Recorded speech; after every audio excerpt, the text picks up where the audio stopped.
എന്തുകൊണ്ട് നിന്റെ വീട് നശിച്ചുപോയി? എന്തുകൊണ്ടാ നീ നഷ്ടത്തിലായി പോയത്? അതിന്റെ കാരണം ഞാൻ പറഞ്ഞു തരാം. എന്തുകൊണ്ടാണ് എന്റെ പ്രിയപ്പെട്ട സഹോദരിമാരെ നിന്റെ ഭർത്താവ് എന്തൊക്കെ ചെയ്താലും നേരെയാകാത്തത്? അത് നിന്റെ കയ്യിലിരിപ്പുണ്ട്.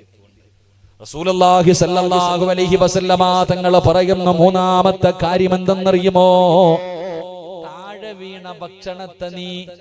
താഴെ വീണ ഭക്ഷണത്തിന് നീ നിന്ദിച്ചത് കൊണ്ടാണെന്ന് നബി മുഹമ്മദ് മുസ്തഫ സല്ലല്ലാഹു അലൈഹി വസല്ലമ തങ്ങൾ പറയുകയാണ്. നിന്റെ വീട് നശിക്കാൻ, നിന്റെ ജീവിതത്തിൽ നിന്ന് ബർക്കത്ത് നഷ്ടപ്പെടാൻ ഉള്ള മൂന്നാമത്തെ കാരണം എന്തെന്നറിയുമോ?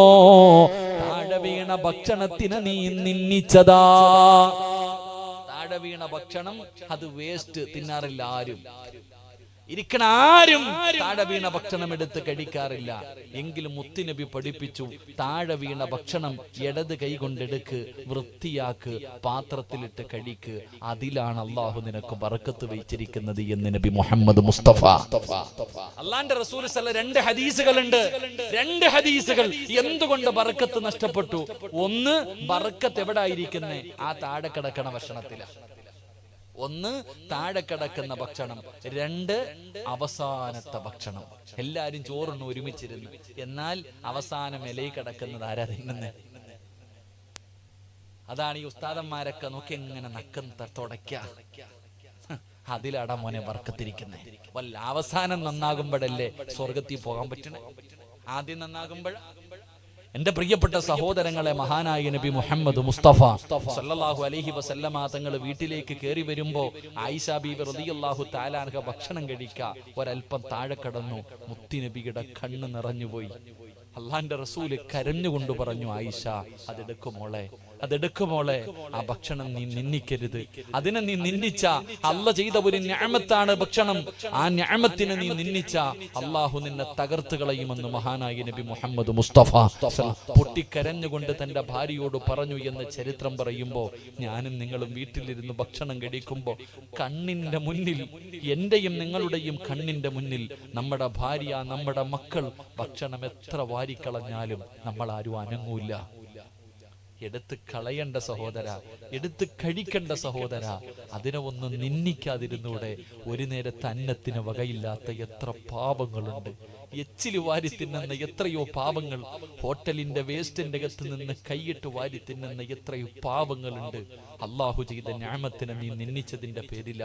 ആ താഴെ വീണ ഭക്ഷണം എച്ചിലെന്ന് പറഞ്ഞ് നീ കളഞ്ഞത് കൊണ്ടാ അള്ളാഹു നിന്റെ ജീവിതത്തിൽ നിന്ന് ബർക്കത്തെടുത്തു മാറ്റിയത്. ഇനിയെങ്കിലും ശ്രദ്ധിക്ക്, താഴെ വീണ ഭക്ഷണം അത് അള്ളാഹു ചെയ്ത നിഅമത്താ, അത് അന്നമാ, അത് വൃത്തിയാക്കി കഴിക്ക്. അതിലൂടെ നിന്റെ ദുനിയാവും ആഖിറവും രക്ഷപ്പെടുമെന്ന് ആദരവായ പ്രവാചകൻ നബി മുഹമ്മദ് മുസ്തഫ സല്ലല്ലാഹു അലൈഹി വസല്ലം അള്ളാഹു നമുക്ക് പുറത്തു തരുമാറാകട്ടെ. എന്റെ പ്രിയപ്പെട്ട സഹോദരങ്ങളെ, ഞാൻ പറഞ്ഞു വന്നത്, നീ വിവരമുള്ളവരോട്, ഇതിനെക്കുറിച്ച് അറിവുള്ളവരോട് നീ ഒന്ന് കൂടി ആലോചിച്ചിട്ട് വേണം ഏത് കാര്യവും ചെയ്യാൻ. സ്വന്തം ഇഷ്ടപ്രകാരം ചെയ്താൽ അവസാനം നഷ്ടം. അള്ളാഹു കാത്തിരക്ഷിക്കുമാറാകട്ടെ, അല്ല കാത്തിരക്ഷിക്കുമാറാകട്ടെ. അപ്പൊ ഒന്ന് ബർക്കത്ത് വേണോ? ഒന്ന്, നീ 2 റക്അത്ത് നിസ്കരിച്ചിട്ട് വേണം, അള്ളാനെ ഏൽപ്പിച്ചിട്ട് വേണം ഏത് കാര്യവും തുടങ്ങാൻ. 2, അറിവുള്ളവരോട് നീ ചോദിക്കണം, അറിവുള്ളവരോട് നീ ചോദിക്കണം. മൂന്നാമതായിട്ട് അല്ലാഹുവിന്റെ പ്രവാചകൻ അവിടെന്ന് പറയുകയാ, എന്റെ പ്രിയപ്പെട്ടവരെ, വേണ്ട മൂന്നാമത്തെ കാര്യം എന്തെന്നറിയുമോ? അല്ലാഹുവിന്റെ സഹായം നീ വാങ്ങണേ. അല്ലാഹുവിന്റെ സഹായം നീ വാങ്ങണം. നീ ഒരു വാഹനം എടുക്കാൻ തുടങ്ങിയാൽ, ഒരു കച്ചവടം തുടങ്ങിയാൽ, ഒരു വീട് വെക്കാൻ തുടങ്ങിയാൽ, വിവാഹം കഴിക്കാൻ പെണ്ണ് കാണാൻ ഇറങ്ങുമ്പോഴേ നീ പറയേണ്ടതാണ്, എന്റെ പ്രിയമുള്ളവരെ, അല്ലാഹു നിന്നെ സഹായിക്കണോ, പടച്ച റബ്ബ് നിന്നെ രക്ഷപ്പെടുത്തണോ, അല്ലാഹു നിന്റെ ജീവിതത്തിൽ ബർക്കത്ത് തരണോ.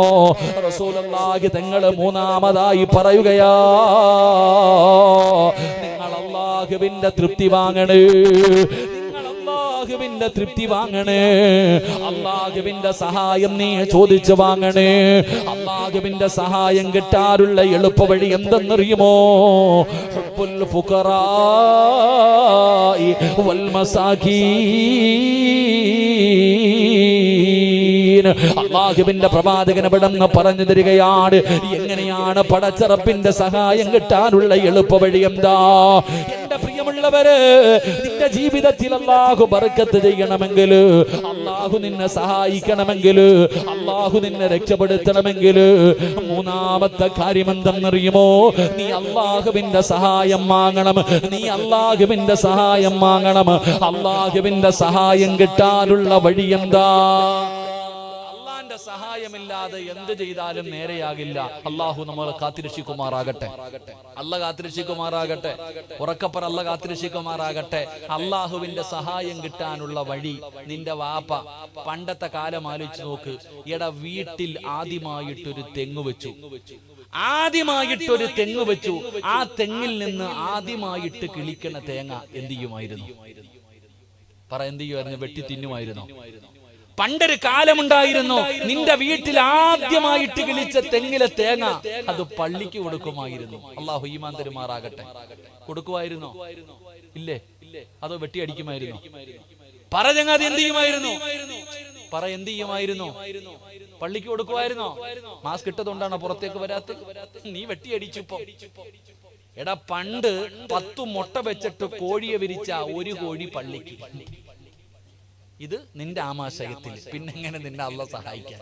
എടാ, സ്കൂളിൽ പോണ പിള്ളമാര് പരീക്ഷയ്ക്ക് പോകുന്ന സമയത്ത് വഞ്ചിപ്പെട്ടിയിൽ 10 രൂപ ഇട്ടിട്ട് പോകും. എന്തിന്? ജയിക്കാൻ. നിനക്കാ വിവരം ഇല്ലാതെ പോയി. സ്കൂളിൽ പരീക്ഷയ്ക്ക് പോണ കുട്ടികളെ കണ്ടിട്ടുണ്ടാ? എല്ലാ ദിവസവും ഇടാറില്ല. പരീക്ഷയ്ക്ക് പോകുന്നതിന്റെ അന്ന് പടച്ചവനെ നിന്നിട്ട് അമ്പലമായാലും പള്ളിയായാലും അവിടെ ഇറങ്ങി പൈസ ഇട്ടിട്ട് പോകും. ഈ തടിയും കൊണ്ടുപോണ വണ്ടിക്കാരന്മാര് പൈസ ഇടാറുണ്ട്. ഈ കടുവാപ്പള്ളിയിലൊക്കെ നമ്മള് പഠിച്ച് പോണ വഴിയിൽ പൈസ ഇട്ടിട്ട് പോകാറുണ്ട്. എന്തിന്? വിവരമുള്ളത് കൊണ്ട്, റബ്ബിന്റെ സഹായം കിട്ടാൻ. പക്ഷെ നമുക്കങ്ങനല്ല. നമ്മൾ കൊടുക്കത്തില്ല 5 നയാ പൈസ ഒരുത്തരും. 5 നയാ പൈസ ഒരു പാവപ്പെട്ടവനും കൊടുക്കത്തില്ല. അവന്റെ പിത്തച്ചട്ടി വാരാൻ പറ്റുമോ അതും വാരും. നമ്മള് പക്കറ്റിന്റെ അകത്ത് പൈസ ഇട്ടിട്ട് തിരിച്ചു പറക്കുന്നവരാ നമ്മള്. അള്ളാഹു കാത്തിരക്ഷിക്കുമാറാകട്ടെ. വെള്ളിയാഴ്ച പള്ളിയിൽ പോയിട്ട് 50 രൂപയുടെ നോട്ടിട്ടിട്ട് 40 വാരും, 10 അല്ലായിക്കും. എന്നാ ഇട്ടടാ, അത് എടുക്കണ്ടെന്നല്ല. ഇട്ടില്ലെങ്കിൽ ഇട്ടില്ലല്ലോ എന്നുള്ള. ഇത് ഇട്ടിട്ട് അതിനകത്തുനിന്ന് വാരുന്നവൻ അല്ലാഹ് ഇട്ടത് അല്ലാഹിക്കെന്നല്ല, തിരിച്ചു വാരി എടുക്കുന്നവരാ നമ്മള്. അള്ളാഹു കാത്തിരക്ഷിക്കുമാറാകട്ടെ. എന്റെ പ്രിയപ്പെട്ട സഹോദരങ്ങളെ, നിങ്ങൾ ആരെ സദക്ക കൊടുക്കണം സഹോദര? വീട് വെക്കുന്നതിന് മുമ്പ്, വണ്ടി എടുക്കുന്നതിന് മുമ്പ്, വസ്തുവൊക്കെ എടുക്കാൻ വാങ്ങുന്നതിന് മുമ്പ്, കച്ചവടം തുടങ്ങുന്നതിന് മുമ്പ് അല്ലാഹിക്കോ ഏതെങ്കിലും പാവപ്പെട്ടവർക്കോ 10 രൂപ കൊടുത്തിട്ട് പോ. നിനക്ക് ബർക്കത്തുണ്ടാകും. അള്ളാഹ് നിന്നെ സഹായിക്കുമെന്ന് ആദരവായ പ്രവാചകൻ നബി മുഹമ്മദ് മുസ്തഫ. അതിപ്പോ ഉസ്താദന്മാർക്കൊക്കെ ഇപ്പൊ എങ്ങനെയാ ഇപ്പൊ കൊടുക്കുക? ഇല്ലേ? നമ്മളുടെ യഥാർത്ഥ ഗുണം മനസ്സിലാക്കണമെങ്കിൽ ഒരൊറ്റ ഉദാഹരണം ഞാൻ പറഞ്ഞു തരാം. എളുപ്പം മനസ്സിലാവുന്ന ഉദാഹരണം. കല്യാണം തീരുമാനിച്ചു മകളുടെ. ഇരിക്കണ, കല്യാണം കഴിച്ചവരല്ലേ ഇരിക്കണേ? നിങ്ങളൊക്കെ കല്യാണം കഴിച്ചോ? കല്യാണം കഴിച്ചപ്പോ ആദ്യം പോയി ഓഡിറ്റോറിയം, ഒരു വിവാഹത്തിന്റെ ഡേറ്റ് പറഞ്ഞു, ഓഡിറ്റോറിയം ബുക്ക് ചെയ്തു. അവൻ 10,000 എന്ന് പറഞ്ഞാൽ നീ ചോദിക്കുവോ 9,500 മതി, ഇത്തിരി കുറച്ചു തരുവോ? ഇല്ല, 10,000 എന്ന് പറഞ്ഞാൽ 10,000. ഉടനെ വണ്ടി വിളിച്ചു, ബസ്സൊക്കെ വിളിച്ച് 5 ബസ്. ചോദിക്കുന്ന പൈസ. ചോറുണ്ണാൻ വീട്ടിൽ ബിരിയാണി വെക്കാനുള്ളവനെ വിളിച്ചു. അവൻ പോത്ത് വേണോ, ഏത് വേണം? അൽഹംദുലില്ലാ മട്ടൻ വേണോ? ചോദിക്കണ പൈസ. സ്വർണവും വസ്ത്രവും ക്യാമറമാനും എല്ലാവർക്കും ചോദിക്കണ പൈസ. കൊടുത്തു, ഒരു കുഴപ്പമില്ല. എന്നാൽ പള്ളിയിൽ വന്നു, നിക്കാഹിന്റെ സമയമായി. പുതിയാപ്പള ഒരുങ്ങിയിരുന്നു. പെണ്ണിന്റെ വാപ്പ അങ്ങോട്ട് ഒരുങ്ങി അങ്ങോട്ട് ഇരിക്കുക. നിക്കാഹിന്റെ സമയമായി. എല്ലാവരും പള്ളിക്കകത്ത് വന്ന് ഒരുങ്ങി കെട്ടിയിരിക്കുന്നു. പാവപ്പെട്ട പള്ളിയിലെ ഹത്തീബ് എഴുന്നേറ്റ് വന്നു. നിക്കാഹിന്റെ സമയല്ലേ? എന്നാൽ നിന്റെ നിക്കാഹിന് ഏറ്റവും വലിയ പുണ്യകർമ്മം ചെയ്ത മനുഷ്യനാരാ? നിക്കാഹ് നടക്കുന്ന സദസ്സിൽ ഏറ്റവും വലിയ പുണ്യകർമ്മം ചെയ്യുന്നത് പള്ളിയിലെ ഖതീബ. നിന്റെ കയ്യെ പിടിച്ചു വെച്ചിട്ട് പറയും, മുസവ്വിജുക അലാമ അമറല്ലാഹു തആല ബിഹി മിൻ ഇംസാകിൻ ബിമഅറൂഫിൻ ഔ തസ്രീഹിൻ ബിഇഹ്സാൻ സവ്വജ്തുക വൻഗഹതുക എന്നൊക്കെ പറഞ്ഞിട്ട് നിന്റെ നിക്കാഹ് നടത്തി തരുന്ന പള്ളിയിലെ ഖതീബ്. ഇതെല്ലാം കഴിഞ്ഞിട്ട് ആ മനുഷ്യൻ പറയുകയാ, അയ്യുഹൽ അറൂസാൻ ബറകല്ലാഹു ലകുമാ വബാറക അലൈകുമാ വജമഅല്ലാഹു ബൈനകുമാ ഫീ ഖൈരിൻ വലുത്ഫിൻ വആഫിയ. എത്ര മനോഹരമായ ദുആ, എത്ര മനോഹരമായ! അല്ലാഹുവേ, ഈ നവദമ്പതികൾക്ക് നീ ബർക്കത്ത് ചെയ്യണേ അല്ലാ, നീ ഇവരെ രക്ഷപ്പെടുത്തണേ അല്ലാ. ഏറ്റവും മനോഹരമായ ദുആയും ചെയ്തു പള്ളിയിലെ ഖതീബ്. അവസാനം നിന്റെ നിക്കാഹ് നടത്തി കഴിഞ്ഞപ്പോ പാപ്പാനോട് ചോദിക്കുക, 500 കൊടുക്കണോ 250 കൊടുക്കണോ? സുബ്ഹാനല്ലാഹ്. നിന്റെ ജീവിതത്തിലെ നിക്കാഹിൽ ഏറ്റവും വലിയ പുണ്യകർമ്മം. ബാക്കിയുള്ളത് മുഴുവനും കാന അടിച്ചിട്ട് കുറ്റം പറഞ്ഞിട്ട് പോകും.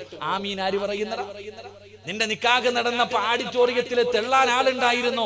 പള്ളിയിലെ നിക്കാഹ് നടന്ന സദസ്സിൽ എത്ര പേരുണ്ടായിരുന്നു? ദുആ ചെയ്തപ്പോ ഉസ്താദ് ദുആ ചെയ്തപ്പോ ആമീൻ പറയുന്നതിന് പകരം സെൽഫി എടുത്തുകൊണ്ട് നിൽക്കുക അവിടെ. ആമീൻ പറയുന്നത് ഇങ്ങനെ പിടിച്ചോണ്ട് ആമീൻ പറയുന്നത് പള്ളിക്കകത്ത്. സുബ്ഹാനല്ലാഹ്. പെണ്ണ് കെട്ടിത്തരുന്നവന്റെ അവസ്ഥ ഇങ്ങനെ ഇരിക്കുക, അവൻ ഇങ്ങനെ ഇരിക്കുക, രണ്ട് കൈ അവന്റെ കൈ ഇങ്ങനെ പിടിക്കാൻ പറ്റൂല, ഇങ്ങനെ ഇട്ടിരിക്കുക, ആർക്കോ വേണ്ടി ഓക്കാനിക്കാൻ. എന്നാൽ ആ ഉസ്താദ് പാവപ്പെട്ടവൻ, നിന്റെ ആരുമല്ല.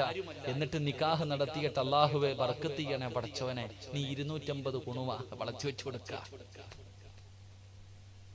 എന്നിട്ട് ഉസ്താദെ കെട്ടി പിറ്റേ 2 മാസം കഴിഞ്ഞിട്ട് പറയാ തലാക്ക് കഴിഞ്ഞു ഉസ്താദ്, എല്ലാം കഴിഞ്ഞു, എല്ലാം ഒന്ന് തിരിച്ചു മേടിച്ചതാ, അല്ലെങ്കിൽ മസ്ലഹത്തിന് വാ, നീയൊക്കെ തമ്മി തല്ലി കഴിയുമ്പോ പാവപ്പെട്ടവന്റെ നെഞ്ചത്ത് മസ്ലഹത്ത്. കമ്മിറ്റിക്കാരും വേണ്ടതൊക്കെ മേടിച്ചോളൂ, അവരും പിന്നെ ആവശ്യത്തിനുള്ളത് കിട്ടാൻ വാരാൻ പറ്റുന്നിടത്തല്ലേ എടുക്കാൻ പറ്റത്തുള്ളൂ. കല്യാണമൊക്കെ ആയിട്ട് വരുമ്പോഴത്തേക്ക് മാസവരി ആ വരി. പാവപ്പെട്ട ഉസ്താദന്മാര് കൊറോണ വന്നതോടുകൂടി ശമ്പളവും ഇല്ല, ഒന്നുമില്ല, പൊക്കോളാൻ പറഞ്ഞു വീട്ടിൽ. കമ്മിറ്റിക്കാർ പറയും വീട്ടിൽ പൊക്കോളാൻ. പാവപ്പെട്ടവന്റെ പറഞ്ഞു വീട്ടിൽ വിട്ടു. ഇപ്പൊ അണ്ടിപ്പരിപ്പ് കച്ചവടമാ പലരും, മലക്കറി കച്ചവടം.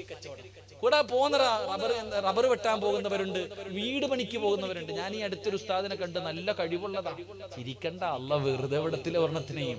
പള്ളി കമ്മിറ്റിക്കാരന്മാരെ നാളല്ല വലിക്കണ വലി സാധാ വലിയൊന്നും ആയിരിക്കത്തില്ല.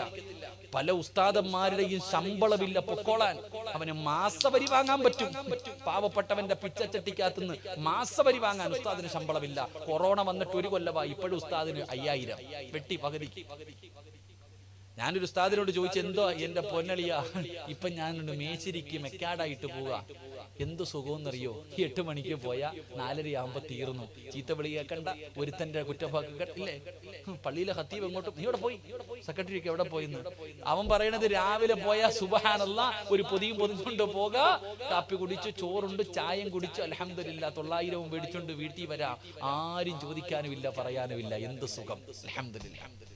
ആ ഉസ്താദിനെ പെരുവഴിയിലാക്കിയതിന് കമ്മിറ്റിക്കാർക്ക് ഒരു പങ്കുണ്ട്. നാളെ അല്ലാഹുവിന്റെ മുന്നിൽ കണക്ക് പറയണം. അൽ ഉലമാഉ വറസത്തുൽ അംബിയാ, അംബിയാക്കന്മാരുടെ അനന്തരാവകാശികൾ ഇന്ന് റോഡിന്റെ സൈഡിൽ നിന്ന് കച്ചവടം നടത്തുന്ന ഒരവസ്ഥയിലേക്ക് എത്തിച്ചു. അള്ളാഹു കാത്തിരക്ഷിക്കുമാറാകട്ടെ, ഉറക്കപ്പറ അല്ലാഹ് കാത്തിരക്ഷിക്കുമാറാകട്ടെ. അതാ വെള്ളം കുടിച്ചോണ്ടിരിക്കണ കമ്മിറ്റിക്കാരൊക്കെ ഇപ്പൊ പലയിടത്തും. ഇവിടെ എങ്ങനെയാണെന്ന് അറിയത്തില്ല സിറാജ് ഉസ്താദേ, ഇവിടുത്തെ കാര്യങ്ങളൊന്നും എനിക്ക് അറിയത്തില്ല കേട്ടോ. അൽഹംദുലില്ലാ. നിങ്ങളുടെയൊക്കെ കാര്യം ശമ്പളം പകുതി ഉണ്ടോ മൊത്തം ഉണ്ടോ? അല്ലാഹു ആലം. പടച്ചോൻ കാത്തിരക്ഷിക്കുമാറാകട്ടെ. ഇപ്പൊ എന്തേ പറഞ്ഞേ?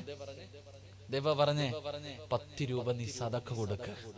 നീ കല്യാണം കഴിച്ചപ്പോഴല്ല, നീ വസ്തു വാങ്ങിയപ്പോ 50 പൈസ വഞ്ചിപ്പെട്ടിയിലിട്ടോ. നീ വീട് വെച്ചു, ലക്ഷങ്ങളുടെ വീട് വെച്ചു, ആയിഷാത്ത ലക്ഷങ്ങളുടെ വീട് വെച്ചു. ഒരു 10 രൂപ ഇവിടുത്തെ പള്ളിക്കാട്ടി പള്ളിയിലിട്ടോ. നീ ഏതെങ്കിലും ഒരു പാവപ്പെട്ടവന് കൊടുത്തോ? നീ 5 രൂപ. വയലിന്റെ സദസ്സി വന്ന് ചോദിക്കുമ്പോ നീ മാലയെടുത്ത് അകത്തിടുക, എന്നിട്ട് ഇങ്ങനെ വെച്ചിരിക്കുക. കാരണം എന്തേ? വയലിന് വരുമ്പോ വീട്ടിൽ അലമാരിക്കകത്ത് വെച്ചിട്ട് വന്നിരിക്കുക. കാരണം ഊരി കൊടുക്കണ്ട വന്നാലോ പടച്ചവനെ, അല്ലേ? 5 നയാ പൈസ ആർക്കും കൊടുക്കണ്ട, കള്ളം കൊണ്ടുപോകും. അള്ളാഹു കാത്തിരക്ഷിക്കുമാറാകട്ടെ. അപ്പ വിളിക്കും. എവിടോ പോയപ്പോ ഒരു താത്ത 101 രൂപ, 1 പവന്റെ വളയെന്തോ കളഞ്ഞുപോയി, തിരിച്ചു കിട്ടാൻ. 10 രൂപ പള്ളിക്ക് കൊടുത്തിരുന്നെങ്കിൽ പോവോ? 10 രൂപ പള്ളിക്ക് കൊടുത്തിരുന്നെങ്കിൽ 1 പവൻ പോവോ? 1 പവൻ പോയപ്പോ 501 രൂപ, 501 രൂപ, 101 രൂപ ഏതെങ്കിലും പാപങ്ങൾക്ക് കൊടുത്തിരുന്നെങ്കിൽ പോവോ? സദക്കയുടെ കൂലി പോലും അല്ലാഹ് നിനക്കൊന്നും തരൂല്ല. എത്താൻ പോലെ സമ്പത്ത് ഉണ്ടാക്കി വെച്ചിട്ടുണ്ട്. ചോദിച്ചാ പറയും ഇല്ല. പാവത്തിന് ചോദിച്ചാലും യതീമിന് ചോദിച്ചാലും ഇല്ല. അവസാനം അല്ലാഹ് നിന്നെ ഒന്നും ഇല്ലാതാക്കി കളയും. അള്ളാഹു കാത്തിരക്ഷിക്കുമാറാകട്ടെ. കാരണം ഞാൻ നിങ്ങളോട് പറയുന്നു, ഒരിക്കലും പൈസ കൈവച്ചിട്ടില്ല എന്ന് പറയരുത്. കൊടുക്കാൻ മനസ്സില്ലെങ്കിൽ കൊടുക്കണ്ട. നിനക്കും മനസ്സില്ലെങ്കിൽ നീ കൊടുക്കരുത്. പക്ഷെ നീ ഇല്ല എന്ന് പറയരുത്. കാരണം മഹാന്മാരായ പണ്ഡിതന്മാര് പറയുന്നു, കണ്ണാടിയുടെ മുമ്പിൽ പോയിട്ട് നീ തന്നെ പറയാൻ പാടില്ല എനിക്ക് ഗ്ലാമർ കൂടിപ്പോയെന്ന്. കണ്ണാടി പോയി നോക്കി നിന്നിട്ട് ആമിനത്തെ ഇടയ്ക്കിടയ്ക്ക് പറയും, അല്ലാ കവളൊക്കെ ചാടി ഇത്തിരി വെളുത്തിട്ടുണ്ട്, എന്തോ സൗന്ദര്യം. നീ പറയരുത് ആമിന, പറഞ്ഞ ഉള്ളതുകൂടെ പോകും. ഉള്ളതുകൂടെ കണ്ണീറ്.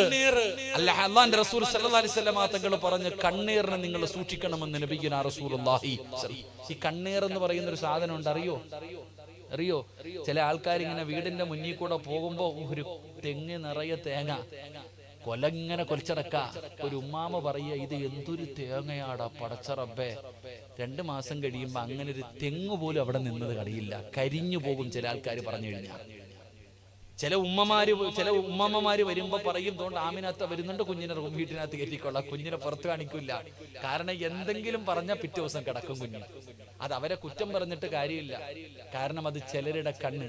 ഞാന് ചില ബിരുദന്മാർ ഉദാഹരണം പറഞ്ഞാൽ, ഞാൻ ചങ്ങനാശ്ശേരി പഴയ പള്ളിയിൽ ജോലി ചെയ്യുമ്പോ വലിയ പെരുന്നാളിന് അവിടെ ഉളുഹിയ പോത്തിനെ വാങ്ങാൻ ഞാനിങ്ങനെ പത്തനംതിട്ട ഉള്ളിലേക്കൊരു സ്ഥലത്ത് പോയി. അവിടെ ഒരു യത്തീംഖാനൊക്കെ ഉണ്ട്. പായ്പാട് എന്താ വായ്പൂര് എത്തീംഖാന. ഞാൻ അവിടെ പോകുമ്പോ ഒരു ക്രിസ്ത്യാനിയായ ഒരു അച്ചായനുണ്ട്. അദ്ദേഹം ഒരു പോത്തിനെ വാങ്ങി നിർത്തും. എല്ലാ വലിയ പെരുന്നാളാകുമ്പോ ആ പോത്തിനെ വിൽക്കും. അദ്ദേഹത്തിന്റെ വീട്ടിൽ പോയി നോക്കുമ്പോ ഈ കാട്ടുപോത്തിനെ പോലെ നെറ്റിപ്പട്ടമൊക്കെ ഉള്ള, കാലിന്റെ അടിഭാഗം വെളുത്തിരിക്കുന്ന നല്ല ഒരു പോത്ത്, വാലൊക്കെ അപ്പൊ അദ്ദേഹം ഞങ്ങൾ ചെന്ന ഉടനെ പറഞ്ഞു, ഉസ്താദെ ആ പോത്ത് ഉളുഹിയയ്ക്ക് പറ്റത്തില്ല. അദ്ദേഹം പറയാ അത് ഉളുഹിയയ്ക്ക് പറ്റൂല. അപ്പൊ ചോദിച്ചു എന്തേ?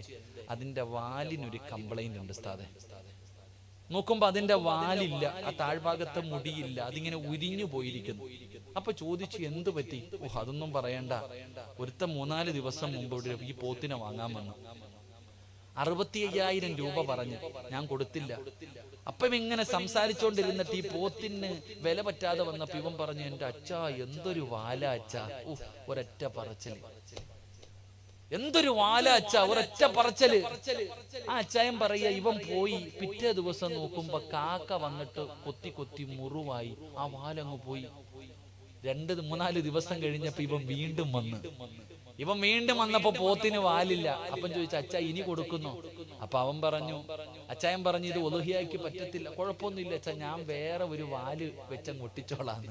അച്ചായൻ പറഞ്ഞു, ഞാൻ അവനെ തല്ലിയില്ലാന്ന്. കാരണം അച്ചായന് വിവരമുണ്ട്, നമ്മുടെ കൗമിനെ വിവരമില്ലാത്തത്.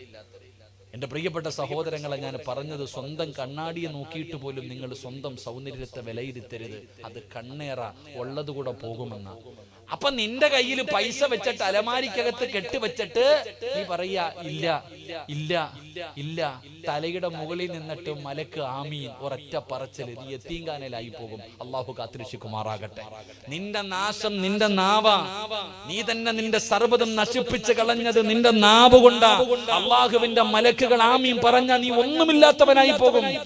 എന്റെ പ്രിയപ്പെട്ടവരെ, ഞാൻ അതുകൊണ്ട് പറഞ്ഞു വന്നത്, എന്റെ പൊന്നാര സഹോദരിമാരെ, ഇനിയെങ്കിലും എന്തെങ്കിലും നല്ല കാര്യം ചെയ്യുമ്പോ പള്ളിക്കോ മദ്രസയ്ക്കോ പാവങ്ങൾക്കോ യതീമിങ്ങൾക്കോ നീ വല്ലതും കൊടുക്ക്. അള്ളാഹ് നിന്നെ സഹായിക്കുമെന്ന് നബി മുഹമ്മദ് മുസ്തഫ നബി മുഹമ്മദ് മുസ്തഫ സല്ലല്ലാഹു അലൈഹി വസല്ലമ തങ്ങൾ പറയുമ്പോൾ, അതാ പടച്ചവനെ, മൂന്നാമത്തെ കാര്യമാണിന്. നാലാമത്തത് എന്തെന്നറിയുമോ? 2 റക്അത്ത് നമസ്കരിച്ചു. അല്ലാഹുവേ പടച്ചവനെ, അല്ലാഹനെ ഏൽപ്പിച്ചു. അത് കഴിഞ്ഞ് ചോദിക്കേണ്ടവരോട് മുഴുവനും മുശാവറ ചെയ്തു. മൂന്നാമതായിട്ട് പടച്ചറപ്പിന്റെ സഹായം നീ ചോദിച്ചു വാങ്ങി. ഇനി നാലാമത്തെ കാര്യം എന്തെന്നറിയുമോ? അല്ലാഹുവിന്റെ സഹായം കഴിഞ്ഞാൽ പിന്നെ നിനക്ക് വേണ്ടത് ആരുടെ സഹായം എന്നറിയുമോ? ആദരവായ പ്രവാചകൻ നബി മുഹമ്മദ് മുസ്തഫ. ഈ ലോകം തന്നെ സൃഷ്ടിക്കാൻ കാരണക്കാരനായ മുത്തുനബിയുടെ പൊരുത്തം നിനക്ക് വേണ്ട, ആ മുത്തുനബിയുടെ സഹായം നിനക്ക് വേണ്ട.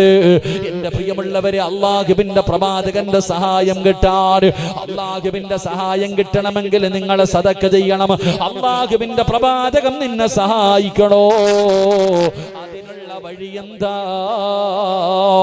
ആ പ്രവാചകന് കൊണ്ടുവന്ന പരിശുദ്ധമായ ഖുർആൻ ഉണ്ടല്ലോ, ആ മുത്തുനബിയല്ലേ ഖുർആൻ കൊണ്ടുവന്നത്.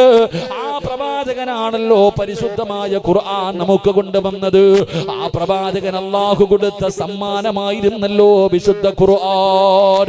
അതുകൊണ്ട് എന്റെ പ്രിയമുള്ളവര്, ആ ഖുർആനിനെ നിങ്ങൾ സ്നേഹിക്കൂ, ആ ഖുർആൻ നിങ്ങൾ പാരായണം ചെയ്യൂ. അതിലൂടെ അല്ലാഹുവിന്റെ പ്രവാചകന്റെ സഹായം നിനക്ക് ലഭിക്കുമെന്ന് നബി മുഹമ്മദ് മുസ്തഫ പ്രവാചകം പറഞ്ഞു. അള്ളാഹുവിന്റെ തൃപ്തിയും നിനക്ക് കിട്ടി, അള്ളാഹു നിന്നെ സഹായിക്കും. മുത്തുനബി നിന്നെ സഹായിക്കണമെങ്കിൽ നീ ഖുർആൻ ഓത് എന്ന് പറഞ്ഞാൽ ഒരു യാസീനെങ്കിലും ഓത്. അള്ളാഹു നമുക്ക് ഈമാൻ തരുമാറാകട്ടെ. അതാണല്ലോ വീട് വെക്കാൻ നേരത്തും കുറ്റിയടിക്കാൻ നേരത്തും വണ്ടിയെടുക്കാൻ നേരത്തും എവിടെ നോക്കിയാലും സൂറത്തു യാസീൻ ഓതുന്നത്. എന്തുകൊണ്ടാ സൂറത്തു യാസീൻ? നമ്മളിൽ പലർക്കും ഇതുവരെ അതിന്റെ മഹത്വം മനസ്സിലായിട്ടില്ല. എവിടെ നോക്കിയാലും യാസീൻ അല്ലേ ഓതുന്നേ. ചങ്ങായി മരിച്ച വീട്ടിൽ പോയാലും യാസീൻ, ഖബറിന്റെ ചാരത്ത് പോയാലും യാസീൻ, കല്യാണ വീട്ടിൽ പോയാലും യാസീൻ, ജോലി എന്ത് കാര്യത്തിനും യാസീൻ ആ ഓതുന്നേ. എന്തുകൊണ്ട്? 114 സൂറത്തുണ്ടല്ലോ, എന്തേ ബക്കറ ഓതാത്തെ? എന്തേ സൂറത്തു റഹ്മാൻ ഓതാത്തെ? എത്രയോ സൂറത്തുണ്ട് എന്റെ പ്രിയപ്പെട്ടവരെ. സൂറത്തു യാസീൻ അത് വെറുതെയല്ല, അത് ഓതുന്നതിന് പ്രതിഫലമുണ്ട്. സൂറത്തു യാസീൻ അത് വെറുതെ ഓതണതല്ല, അത് ഓതുമ്പോ എനിക്കും നിങ്ങൾക്കും എന്തിനാ ഓതണെന്ന് തന്നെ അറിയും. നബി സല്ലല്ലാഹു അലൈഹി വസല്ലമ തങ്ങൾ പറഞ്ഞു, ഒരാൾ യാസീൻ ഓതിയാൽ, ഒരാൾ യാസീൻ ഓതുമ്പോൾ എന്തിനാണോ അവൻ ഓതുന്നത് അല്ലാഹു അത് കൊടുക്കുമെന്ന് നബി മുഹമ്മദ് മുസ്തഫ സല്ലല്ലാഹു അലൈഹി വസല്ലമ തങ്ങൾ പറയുകയാണ്. എന്റെ പ്രിയപ്പെട്ട സഹോദരാ, യാസീൻ ഓതുന്ന സമയത്ത് നിന്റെ മനസ്സിലെ നിയ്യത്ത് എന്താ? പടച്ചവനെ, നല്ല വീട് വേണം, നല്ല കച്ചവടം വേണം, നല്ല ഭാര്യ വേണം, നല്ല മക്കള് വേണം, നല്ല വാഹനം വേണം. പടച്ചവനെ, എനിക്ക് ഇതിലൂടെ രക്ഷപ്പെടണം. ഒരാൾ യാസീൻ ഓതുന്ന സമയത്ത് എന്ത് നിയ്യത്തിലാണോ അവൻ ഓതുന്നത് അല്ലാഹു അവനത് കൊടുക്കുമെന്ന് നബി മുഹമ്മദ് മുസ്തഫ സല്ലല്ലാഹു അലൈഹി വസല്ലമ തങ്ങൾ പറയുമ്പോ, എന്റെ പ്രിയമുള്ളവരെ, എന്തിനാണ് യാസീൻ ഓതുന്നത്? അല്ലാഹുവിന്റെ പ്രവാചകന് മഹാനായ സയ്യിദുനാ അബൂ ഹുറൈറ റളിയല്ലാഹു തആല റിപ്പോർട്ട് ചെയ്യുന്ന ഹദീസിൽ കാണാം, ഏതെങ്കിലും ഒരു മനുഷ്യന് സൂറത്തു യാസീൻ ഓതിയിട്ട് ദുആ ചെയ്താൽ, ഏതെങ്കിലും ഒരു മനുഷ്യനുണ്ടല്ലോ സൂറത്തു യാസീൻ ഓതിയിട്ട് ദുആ ചെയ്താ, ആ ദുആയ്ക്ക് ഉത്തരമുണ്ടെന്ന് നബി മുഹമ്മദ് മുസ്തഫ സല്ലല്ലാഹു അലൈഹി വസല്ലമ തങ്ങൾ പറയുകയാണ്. നിന്റെ പ്രയാസം മാറണോ? യാസീൻ ഓതിയിട്ട് ദുആ ചെയ്യൂ. നിന്റെ കച്ചവടത്തിൽ അഭിവൃദ്ധി വേണോ? യാസീൻ ഓതിയിട്ട് ദുആ ചെയ്യൂ. യാസീൻ ഓതിയിട്ട് നീ ചെയ്യുന്ന ദുആയ്ക്ക് ഉത്തരമുണ്ടെന്ന് മുത്തുനബി പഠിപ്പിക്കുമ്പോ, എന്തിനാണ് പള്ളിക്കാട്ടിലെ ഖബറിന്റെ ചാരത്ത് പോയിരുന്ന് യാസീൻ ഓതാൻ പറയുന്നത്? സമയമില്ലല്ലോ, ഇന്ന് വെള്ളിയാഴ്ച ദിവസമായിരുന്നു. മരിച്ചുപോയ മാതാപിതാക്കളുടെ ഖബറിന്റെ ചാരത്ത് പോയി യാസീൻ ഓതിയത് എത്ര പേരാ? ഇന്നത്തെ ദിവസം മരിച്ചുപോയവരുടെ ഖബറിന്റെ ചാരത്ത് പോയി യാസീൻ ഓതിയവരൊക്കെ ഒന്ന് കൈപൊക്കിക്കേ. ബാക്കിയുള്ളവരുടെ ആരും പള്ളിക്കുഴി പോയിട്ടില്ലെന്ന് ഞാൻ കരുതുന്നു. അള്ളാഹു അവരുടെ ഖബറുടെ സ്വർഗമാക്കി കൊടുക്കുമാറാകട്ടെ. സമയമില്ല, അതന്നെ. വെള്ളിയാഴ്ച പള്ളിയിൽ പോകുക, ഉസ്താദ് അസ്സലാമു അലൈക്കും, അസ്സലാമു അലൈക്കും, വാലിക്കുസ്സലാം, ഗേറ്റിന്റെ അവിടെ കഴിഞ്ഞ് ഓടുക, ഓട്ടമത്സരം ഓടുക. പള്ളിപ്പറമ്പിൽ കിടക്കണ വാപ്പാടെ ഖബർ എവിടെങ്ങാണ്ട അത്ര തന്നെ, അതന്നെ, അവിടെങ്ങാണ്ട. നിനക്ക് പോകാൻ സമയമില്ല. ആ ഖബറിന്റെ ചാരത്ത് പോയിട്ട് പിന്നെ കുൽഹുവല്ല ഉള്ളത് കൊണ്ട് രക്ഷപ്പെട്ടു, അല്ലാഹു കാക്കമാറാകട്ടെ. ഇവിടെ പിന്നെ കുൽഫല്ല ഉള്ളതുകൊണ്ട് ഒറ്റയടിയാ. അത് മാത്രം ഓതിയിട്ട് രക്ഷപ്പെടുന്ന മഹാന്മാരെ നമ്മളിൽ പലരും. എന്നാ കേട്ടോ, എടാ, വാപ്പാടെ ഖബറിന്റെ ചാരത്ത് പോയി യാസീൻ ഓതിയാലേ നിന്റെ വാപ്പ 40 ദിവസം രക്ഷപ്പെട്ടു. റസൂലുള്ളാഹി സ്വല്ലല്ലാഹു അബൂ ഉമാമ റളിയല്ലാഹു തആല അൻഹു റിപ്പോർട്ട് ചെയ്യുന്ന ഹദീസ്, ആരെങ്കിലും മരിച്ചുപോയ മനുഷ്യന്റെ ഖബറിന്റെ മുകളിൽ നിന്ന് യാസീൻ ഓതിയാൽ 40 ദിവസം രക്ഷപ്പെട്ടു. അല്ലാഹു അവരുടെ ശിക്ഷ മാറ്റിവെക്കുമെന്ന് നബി മുഹമ്മദ് മുസ്തഫ. നബി മുഹമ്മദ് മുസ്തഫ. ഈ സ്ഥലപ്പേരെന്താ ഉസ്താദ്? ഓ, കൊച്ചാല് മൂടില്ലേ? ആ, വഴുതു പറയുന്ന ഉസ്താദിന് പച്ചവെള്ളം പോലും ഇല്ല. കേൾക്കാൻ വന്നവർക്കൊക്കെ കാപ്പി കുടി. ചായ കാപ്പി എന്താ? ചുക്ക് കാപ്പിയാ? കടിയില്ലേടാ ചങ്ങായി? അതും കൂടെ കൊടു ഇൻഷാ അല്ലാഹ്. കുടി. ശരി.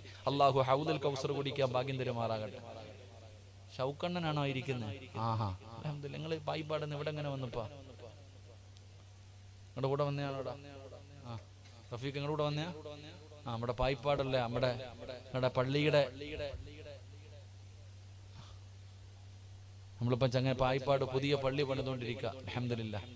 അതിന്റെയൊക്കെ പള്ളി പണിയുന്ന കമ്മിറ്റിക്ക് എന്താ പറയാ? പള്ളി പണിയുന്നൊരു കമ്മിറ്റി ഇല്ലേ? ആ, നിർമ്മാണ കമ്മിറ്റിയുടെ തലപ്പത്തിരിക്കണ മഹാൻ. അൽഹംദുലില്ലാ. അല്ലാഹു ആഫിയത്തും ദീർഘായുസ്സും കൊടുത്ത് അനുഗ്രഹിക്കുമാറാകട്ടെ. ഒടി നടക്കാ പാവ സാധു. അൽഹംദുലില്ലാ. അല്ലാഹു അദ്ദേഹത്തിന്റെ ഭാര്യ സന്താനങ്ങൾ അല്ലാഹു അനുഗ്രഹിക്കുമാറാകട്ടെ. എന്റെ പ്രിയമുള്ള സഹോദരങ്ങളെ, എന്താ പറഞ്ഞ്? യാസീൻ. മരിച്ചുപോയവരുടെ ഖബറിന്റെ ചാരത്തിരുന്ന് യാസീൻ ഓതിയാൽ അല്ലാഹുവിന്റെ പ്രവാചകൻ സല്ലല്ലാഹു അലൈഹി വസല്ലമ തങ്ങൾ പറയുകയാണ്, ആ ഖബറിന്റെ അകത്ത് കിടക്കുന്ന മനുഷ്യന് 40 ദിവസം അല്ലാഹു ശിക്ഷ മാറ്റിവെക്കുമെന്ന് നബി മുഹമ്മദ് മുസ്തഫ സല്ലല്ലാഹു അലൈഹി വസല്ലമ തങ്ങൾ പറയുമ്പോ, എന്റെ പ്രിയപ്പെട്ട പെങ്ങള്, നീ യാസീൻ ഓതിയിട്ടുണ്ടോ? അല്ലാഹുവിന്റെ ഖുർആൻ ഓതിയിട്ടുണ്ടോ? പെങ്ങളെ, ഏതെങ്കിലും കാര്യം ചെയ്യാൻ തുടങ്ങുന്ന സമയത്ത് നീ വീട്ടിൽ താമസം കയറിയല്ലോ, ആ താമസം കയറുന്നതിന് മുമ്പ് നീ ഖത്തം ഓതിയോ പൊന്നുമോള്? ഒരു യാസീൻ ഓതിയോ പൊന്നുമോള്? പള്ളിയിലെ ഉസ്താദിനെ വിളിച്ച് ഓതിപ്പിച്ചതല്ല. നീ ഓതിയിട്ടുണ്ടോ പെങ്ങള്? നീ പുതിയ വാഹനം എടുത്തപ്പോ, നീ പുതിയ ജോലിക്ക് വേണ്ടി തീരുമാനിച്ചപ്പോ, ഓരോ കാര്യവും ചെയ്യുന്ന സമയത്ത് നീ ചിന്തിച്ചു നോക്ക്. നീ അള്ളാന്റെ പരിശുദ്ധമായ ഖുർആനിലെ 114 അധ്യായങ്ങളിൽ ഒരു ഫാത്തിഹയെങ്കിലും ഓതിയിട്ടുണ്ടോ പെങ്ങള്? അല്ലാഹുവിന്റെ പ്രവാചകന്റെ സഹായം നിനക്ക് വേണോ? ആ സഹായം കിട്ടാനുള്ള എളുപ്പ വഴി ആ പ്രവാചകന് കൊണ്ടുവന്ന പരിശുദ്ധമായ ഖുർആൻ, അത് നീ പാരായണം ചെയ്യൂ. അതിലൂടെ മുത്തുനബിയുടെ സഹായം നിനക്ക് ലഭിക്കുമെന്ന് ആദരവായ പ്രവാചകൻ നബി മുഹമ്മദ് മുസ്തഫ സല്ലല്ലാഹു അലൈഹി വസല്ലം. അല്ലാഹു നമുക്ക് ഭാഗ്യം നൽകുമാറാകട്ടെ. 4 കാര്യം പഠിച്ചു, ഇൻഷാ അല്ലാഹ് 5 ഒന്നുകൂടെ പഠിച്ചൂടെ? സമയം എന്തായി? 10:15. ഇൻഷാ അല്ലാഹ് 15 മിനിറ്റ് ഉണ്ട്. ഇൻഷാ അല്ലാഹ് ദുആ ചെയ്താ അതും കഴിയും. 10:30 നിർത്താന്നല്ലേ? 15 ഇനി സലാത്തും പറഞ്ഞ് ദുആ ചെയ്താൽ തന്നെ 15 മിനിറ്റ് തീരും. അപ്പൊ ഒരെണ്ണം പറയണോ ദുആ ചെയ്യണോ? പറയണോ ദുആ ചെയ്യണോ? ചായ താഴെ വീഴാതൊന്ന് കൈപൊക്കിക്ക്. പറയണോ എന്നുള്ളവര് പൈസ ചോദിക്കുമ്പോൾ ഈ ആത്മാർത്ഥത കാണിക്കണം. ചിരി എല്ലാണ ഇരുന്ന് ചിരി, ചുമ്മാ വയലിലൊന്നും കാര്യമില്ലപ്പാ. വയലൊക്കെ ഇങ്ങനെ ചുമ്മാ വയല്. പണ്ട് ആർക്കാപ്പ ഈ പണ്ടൊക്കെ ഉസ്താദെ വയല് കെട്ട്, നിങ്ങളുടെയൊക്കെ പഴയ കാര്യം ചിന്തിച്ചു നോക്കിയേ. വയല് കെട്ട് കഴിഞ്ഞാൽ മയ്യത്തെടുത്തുകൊണ്ട് പോകും സദസ്സിന്ന്. പഴയ കാലത്തൊക്കെ മഹാന്മാരുടെ വയല് കേൾക്കുമ്പോ വയലിന്റെ സദസ്സിൽ നിന്ന് മയ്യത്ത് കൊണ്ടുപോകും. ഇപ്പൊ വയല് പറയണ ഉസ്താദ് ഒന്ന് നിർത്തിയാ മതിയായിരുന്നു, തലവേദന എടുക്കണം. നമ്മളിങ്ങനെ ചിന്തിക്കുക. ഒരു ക്രിസ്ത്യാനിയായ പള്ളിയിലെ അച്ഛൻ, ഒരു കഥയാ. ഒരു പള്ളിയിലെ അച്ഛൻ 30 വർഷക്കാലം ജനങ്ങൾക്ക് ദഅവത്ത് നടത്തി. ഇത്ര പള്ളിയിലെ വികാരിയ നാട്ടുകാരെ മുഴുവനും നന്നാക്കാൻ വേണ്ടി പ്രസംഗം നടത്തി 30 കൊല്ലം. ആ നാട്ടിലാണെങ്കിൽ ഒരു മുതുകുടിയനുണ്ട്, ഓട്ടോ ഡ്രൈവറാ. ഭയങ്കര സ്പീഡാവൻ, കള്ളും കുടിച്ചിട്ടാ ഓട്ടോ ഓടിക്കാറ്. കള്ളുകുടിയനാണ്, പള്ളിയിലൊന്നും വരുത്തൊന്നുമില്ല. അങ്ങനത്തെ ഒരു ചേട്ടനാ. അങ്ങനെ കഥ പറയുന്നു, ഇവര് രണ്ടുപേരും നാളെ ദൈവത്തിന്റെ മുന്നിലെത്തി. ദൈവത്തിന്റെ മുന്നിലെത്തിയപ്പോ പള്ളിയിൽ അച്ഛൻ ഇങ്ങനെ നിൽക്കുക. 30 വർഷം വഴുതു പറഞ്ഞ ആളാ. ഈ കള്ളുകുടിയനോട് പറഞ്ഞു, നീ സ്വർഗത്തിൽ പൊക്കോളാൻ. ഓട്ടോക്കാരനല്ല, നീ സ്വർഗത്തിൽ പോകാൻ പറഞ്ഞു. അപ്പൊ ഈ അച്ഛൻ ചോദിച്ചത്ര, ദൈവമേ, അവൻ ഒന്നാമതേ മുതുകുടിയനായിരുന്നു, അവൻ പള്ളിയിൽ പോലും വരത്തില്ല. ഞാൻ 30 വർഷക്കാലം ജനങ്ങൾക്ക് മുഴുവനും ദൈവത്തെക്കുറിച്ച് പറഞ്ഞു കൊടുത്തവനെ എന്നെക്കാളും മുമ്പ് ഇവനെ സ്വർഗത്തിൽ വിടുന്നു. അപ്പൊ ദൈവം പറഞ്ഞു അത്ര, നിങ്ങൾ 30 വർഷക്കാലം പ്രസംഗിച്ചപ്പോ എല്ലാരും ഉറങ്ങുക, ആർക്കും ദൈവത്തെക്കുറിച്ചുള്ള ഓർമ്മയൊന്നുമില്ല. ഇയാള് വഴുതു പറയുന്ന സമയത്ത് എല്ലാരും ഇരുന്ന് ഉറക്കമൊക്കെ തന്നെ, ആർക്കും ദൈവത്തെക്കുറിച്ച് ഓർമ്മയില്ല.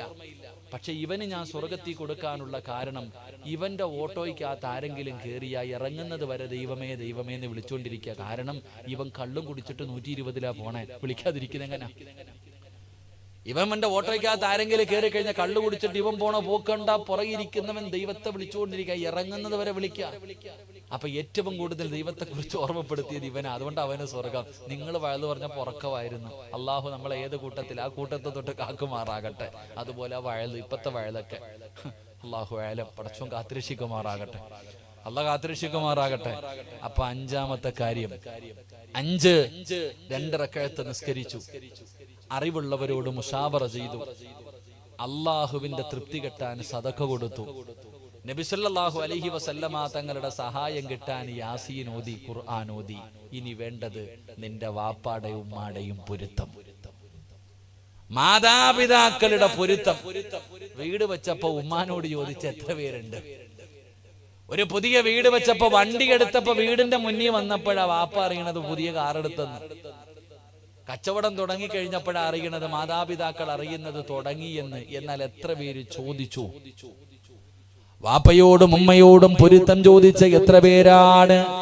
മാതാപിതാക്കളോട് അനുവാദം ചോദിച്ചവരെത്ര പേരാണ് എന്റെ പ്രിയമുള്ള സഹോദരങ്ങളെ, സഹോദരിമാരെ, പൊന്നു പെങ്ങളെ? മാതാപിതാക്കളുടെ അനുവാദം വേണ്ടേ?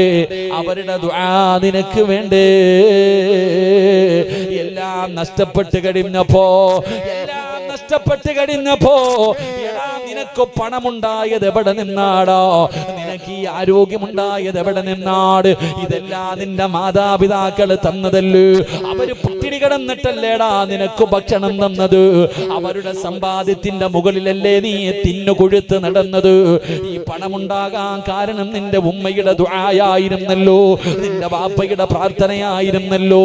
പക്ഷേ നിനക്കിന്നൊരു പുതിയ പെണ്ണിനെ കിട്ടിക്കഴിഞ്ഞപ്പോ, ഒരൽപ്പം പുത്തം പണം നിന്റെ കയ്യിൽ വന്നു കഴിഞ്ഞപ്പോ, വാപ്പയെ നിനക്ക് വേണ്ട, ഉമ്മയെ നിനക്ക് വേണ്ട. എന്റെ പ്രിയമുള്ള സഹോദരാ, ഉമ്മയോട് ചോദിക്കാത്തവരുണ്ട്, ഉമ്മയോട് പറയാത്തവരുണ്ട്, മാതാപിതാക്കളോട് അനുവാദം ചോദിക്കാത്തവരുണ്ട്. അത് നിസ്സാര തെറ്റാണെന്ന് നീ കരുതരുത്. അല്ലാ,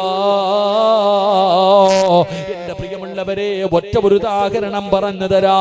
നിങ്ങളൊക്കെ നിസ്സാരമാണെന്ന് കരുതുന്ന കാര്യമാണ്. അതാ മാതാപിതാക്കൾ സ്ഥാനം ഭാര്യയ്ക്ക് കൊടുക്കുന്നവരുണ്ട്. എല്ലാം ഭാര്യയോട് പറയും, ഉമ്മയോട് പറയാറില്ല, ഉമ്മയോടൊന്നും ചർച്ച ചെയ്യാറില്ല. നീ വീടിന്റെ കിടപ്പറയിൽ നിന്റെ ഭാര്യയുമായി ചർച്ച ചെയ്യുന്നത് ഉമ്മ കേട്ടാലായില്ലെങ്കിലില്ല. എങ്കിൽ എന്റെ പ്രിയമുള്ള സഹോദരങ്ങള്, മഹാനായ നബി മുഹമ്മദ് മുസ്തഫ സല്ലല്ലാഹു അലൈഹി വസല്ലമ തങ്ങൾ പറഞ്ഞു തരികയാ. ഈ സദസ്സിലിരിക്കുന്ന ഓരോ മക്കളും കേട്ടോ, മാതാപിതാക്കളെ ജീവിച്ചിരിക്കുന്ന ഓരോ മക്കളും കേട്ടോ. അതാ ചായ കുടിച്ചു കൊണ്ടിരിക്കുന്നതിന്റെ ഇടയിൽ നീ മറന്നു പോകരുത്. അല്ലാഹുവിന്റെ പ്രവാചകന്റെ മുന്നിലേക്ക് സ്വഹാബികൾ കടന്നു വന്നിട്ട് പറയുന്നു, നബിയേ, യാ റസൂലല്ലാഹ്, അല്ലാഹുവിന്റെ പ്രവാചകരേ, അൽഖമയ്ക്ക് ലാ ഇലാഹ ഇല്ലല്ലാഹ് പറയാ കഴിയുന്നില്ല നബിയേ. അൽഖമ റളിയല്ലാഹു തആല അൻഹു സകറാത്തിന്റെ അവസ്ഥയിൽ കിടക്കുകയാണ്, മരണത്തോട് മല്ലടിച്ചുകൊണ്ട് കിടക്കുകയാണ്. എല്ലാവരും അടുത്ത് ചെന്ന് നിന്നിട്ട് അൽഖമയോട് പറഞ്ഞു കൊടുക്കുന്നു, ലാ ഇലാഹ ഇല്ലല്ലാഹ് മുഹമ്മദുർ റസൂലുള്ളാഹ് കലിമ പറഞ്ഞു കൊടുക്കുകയാ. അൽക്കമയുടെ നാക്ക് പൊങ്ങുന്നില്ല, അൽക്കമയ്ക്ക് പറയാ കഴിയുന്നില്ല. സഹാബികളുടെ മുത്തുനബിയുടെ ചാരത്ത് വന്ന് പറയുമ്പോ പ്രവാചകൻ ചോദിച്ച ചോദ്യം എന്തെന്നറിയുമോ? സഹാബാ, അൽക്കമ 5 നേരവും നമസ്കരിക്കുമോ? സഹാബാ, നാക്ക് പൊങ്ങുന്നില്ല എന്ന് പറഞ്ഞപ്പോ ഒന്നാമത്തെ ചോദ്യം എന്തെന്നറിയുമോ? അൽക്കമ 5 നേരം നിസ്കരിക്കുമോ? സഹാബാ, യാ റസൂലല്ലാഹ്, അല്ലാഹുവിന്റെ നബിയേ, അൽക്കമ 5 നേരവും നിസ്കരിക്കുന്ന സഹാബിയാ. ഒന്നാമത്തെ ചോദ്യം, മരിക്കുന്ന സമയത്ത് ലാ ഇലാഹ ഇല്ലല്ലാഹ് പറയാൻ നാവ് പൊങ്ങുന്നില്ല എന്ന് പറഞ്ഞപ്പോ മുത്തുനബി ചോദിച്ച ഒന്നാമത്തെ ചോദ്യം, 5 നേരം നിസ്കരിക്കുമോ? നിസ്കരിക്കും നബിയെ. 2, ഉമ്മയുമായിട്ടെങ്ങനെയാ? ഉമ്മയുമായിട്ടെങ്ങനെയാ? സഹാബികൾ പറഞ്ഞു, നബിയെ, അൽക്കമയ്ക്ക് ഉമ്മാനെ വല്ലാത്ത സ്നേഹവാ, ഉമ്മയോട് വല്ലാത്ത സ്നേഹം, ഉമ്മാനെ പൊന്നുപോലെ നോക്കാറുണ്ട്. പക്ഷെ ഉമ്മയ്ക്കൊരു പരാതിയുണ്ട് നബിയെ. ഉമ്മയ്ക്ക് ആകെ ഒരേ ഒരു പരാതിയേ ഉള്ളൂ. റസൂലുള്ളാഹി സ്വല്ലല്ലാഹി അലൈഹി വസല്ലം തങ്ങൾ വിളിച്ചുകൊണ്ട് വരാൻ പറഞ്ഞു. ഉമ്മ പറഞ്ഞ പരാതി എന്തെന്നറിയോ?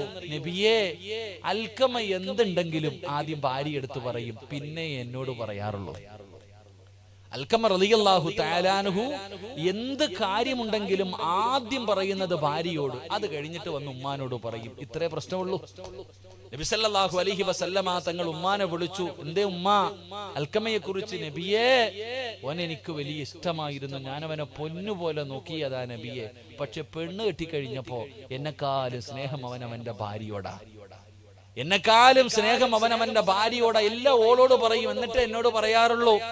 അങ്ങനല്ലല്ലോ നബിയെ, ഞാനല്ലേ അവന്റെ ഉമ്മ, ഞാനല്ലേ അവനെ കഷ്ടപ്പെട്ടു വളർത്തിയത്, എന്നോടല്ലേ അവൻ ആദ്യം പറയേണ്ടത്, പറയാറില്ല നബിയെ. അവൻ ആദ്യം അവന്റെ ഭാര്യയോട് പറയും, പിന്നെയേ എൻ്റെ അടുക്കൽ വന്ന് പറയാറുള്ളൂ. അതുകൊണ്ട് എനിക്ക് മനസ്സിന് വല്ലാത്ത വേദനയുണ്ട്.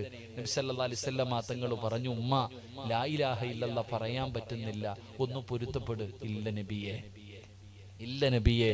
ചരിത്രം പറയുന്നു, അവസാനം ആ ഉമ്മ പൊരുത്തപ്പെട്ടു കൊടുത്തതിന് ശേഷമാണ് അൽഖമ റളിയല്ലാഹു തആല അൻഹു ഷഹാദത്ത് കലിമ പറഞ്ഞു മരിച്ചത്. അല്ലാഹു ഈമാൻ തരുമാറാകട്ടെ.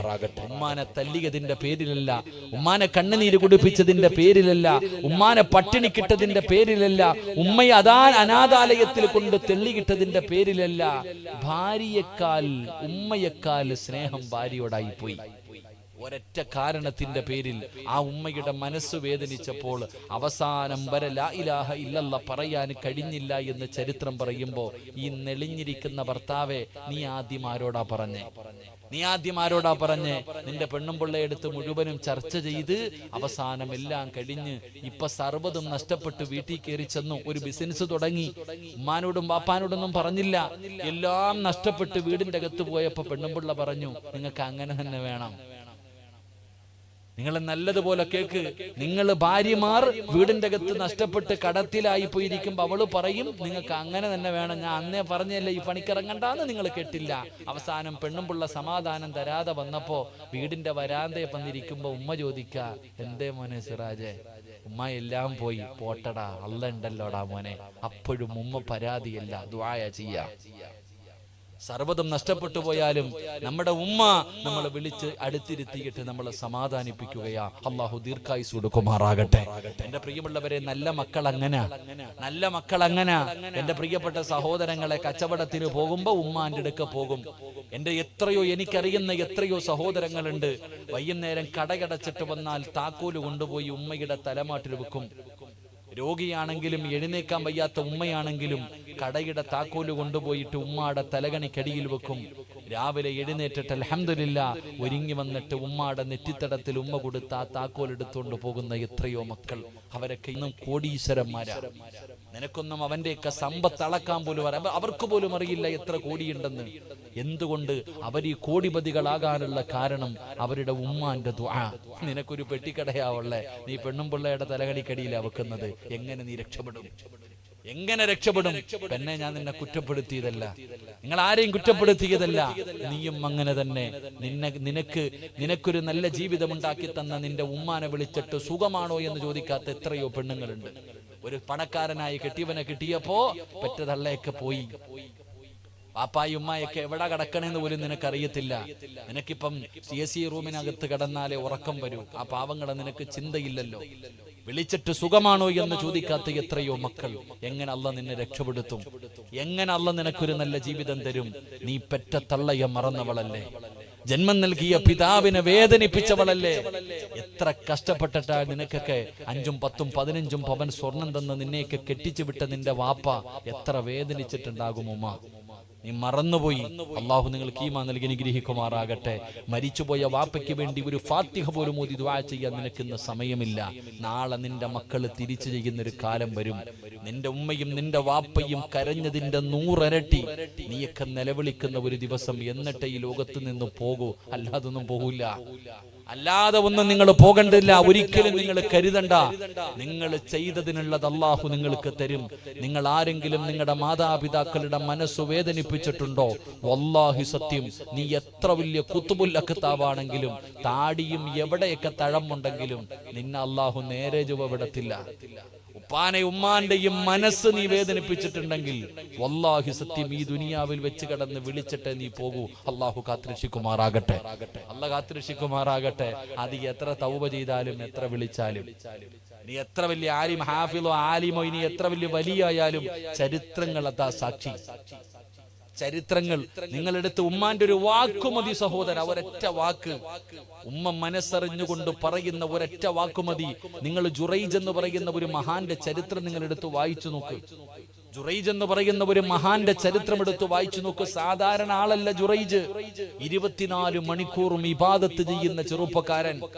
ഉമ്മാടെ കൂടെ വീട്ടിൽ നിന്നാൽ ഇബാദത്തിന് തടസ്സമാകുമെന്ന് കരുതിയിട്ട് കല്യാണം കഴിച്ചിട്ടില്ല. ഉമ്മാടെ അടുക്കൽ നിന്ന് ഒറ്റയ്ക്ക് വന്ന് റൂം കെട്ടിയിട്ട് റൂമിന്റെ അകത്ത് നിന്ന് നിസ്കാരവാ ജുറൈജ്. അപ്പൊ ഉമ്മായിക്ക് തോന്നി മകനെ ഒന്ന് കാണണം. മകനെ കാണണം. ഉമ്മ ജുറൈജിന്റെ വീടിന്റെ മുന്നിൽ പോയി നിന്നിട്ട് വിളിച്ചു, മോനെ ജുറൈജ്. ജുറൈജ് റളിയല്ലാഹു തആല അൻഹു നമസ്കാരത്തിലാ. ജുറൈജ് നമസ്കരിച്ചു കൊണ്ടിരിക്കുമ്പോഴാണ് ഉമ്മ പുറത്തുപോയി നിന്നിട്ട് വിളിക്കണു, ജുറൈജ്, ഉമ്മാടെ വില അറിയോടാ ചങ്ങായി നിനക്ക്? ഉമ്മാടെ വില നിനക്കറിയുമോ? നീ നിസ്കരിച്ചു കൊണ്ടിരിക്കുന്ന സമയത്ത്, നീ സുന്നത്ത് നമസ്കരിച്ചു കൊണ്ടിരിക്കുകയാ, ആ സമയത്ത് നിന്റെ ഉമ്മ വന്നിട്ട്, മോനെ സിറാജ്, ഞാൻ നിസ്കരിച്ചു കൊണ്ടിരിക്കുമ്പോ എന്റെ ഉമ്മ വന്നിട്ട് എന്നെ വിളിച്ചാൽ ആ കെട്ടിയിരിക്കുന്ന കൈ അഴിച്ചിട്ട് എന്തേ ഉമ്മ എന്ന് ചോദിക്കണമെന്ന് ആദരവായ പ്രവാചകൻ നബി മുഹമ്മദ് മുസ്തഫ. നീ നമസ്കരിച്ചുകൊണ്ടിരിക്കുക അല്ലാഹുവിന്റെ മുന്നില് നീ നിസ്കരിച്ചുകൊണ്ടിരിക്കുന്ന സമയത്ത് ഫർളല്ല സുന്നത്ത് നിസ്കരിച്ചു കൊണ്ടിരിക്കുന്ന സമയത്ത് ഉമ്മ വിളിച്ചാ എന്ത് ചെയ്യണം? പറ ചങ്ങാതി, എന്ത് ചെയ്യണം? പറ, എന്ത് ചെയ്യണം? കൈ അടിച്ചിട്ട് എന്റെ ഉമ്മാന്ന് ചോദിക്കാറുണ്ടോ ഞാനോ നിങ്ങളോ? വാപ്പായോ ഉമ്മായോ വിളിച്ചു കഴിഞ്ഞ കെട്ടിയിരിക്കണ കൈ അപ്പ അഴിക്കണം. അപ്പ ചോദിക്കണം എന്തേ ഉമ്മാന്ന്. ഇതാണ് നിന്റെ ദീൻ പഠിപ്പിക്കുന്നത്. അതാ നിന്റെ ഉമ്മ, അതാ നിന്റെ വാപ്പ. വാപ്പയും ഉമ്മയും വിളിച്ച അപ്പം കൈയഴിക്കണം. ഇവിടെ കൈ പോയിട്ട് ഉമ്മയുടെ തലയ്ക്കടിച്ചില്ലെങ്കിൽ കൊള്ളാം, അള്ളാഹു കാത്തുരക്ഷിക്കുമാറാകട്ടെ. എന്ത് കിളവി കടന്ന് വിളിക്കണേന്ന് ചോദിക്കും. നമ്മുടെ വാപ്പായും ഉമ്മയെ കടന്ന് വിളിച്ചാ ചോദിക്കും, എന്താ ഇവിടെ ആരെങ്കിലും ചാകാൻ കിടക്കുന്നു, അങ്ങനെ കടന്ന് വിളിക്കണെന്താന്ന്. നാളെ നിന്റെ മക്കൾ അതുപോലെ തന്നെ ചോദിക്കും. അള്ളാഹു കാത്തുരക്ഷിക്കുമാറാകട്ടെ, അള്ളാഹ് കാത്തുരക്ഷിക്കുമാറാകട്ടെ. ജുറൈജ് റളിയല്ലാഹു തആല അൻഹു വിചാരിച്ചു, അള്ളാഹ് ഞാൻ നിസ്കരിക്കല്ലേ, നിസ്കാരം കഴിഞ്ഞിട്ട് എന്തേന്ന് ചോദിക്കാം. പോയി ഉമ്മ ഇറങ്ങി ഒറ്റ പോക്ക്. പിന്നെയും രണ്ടാമതും വന്നു.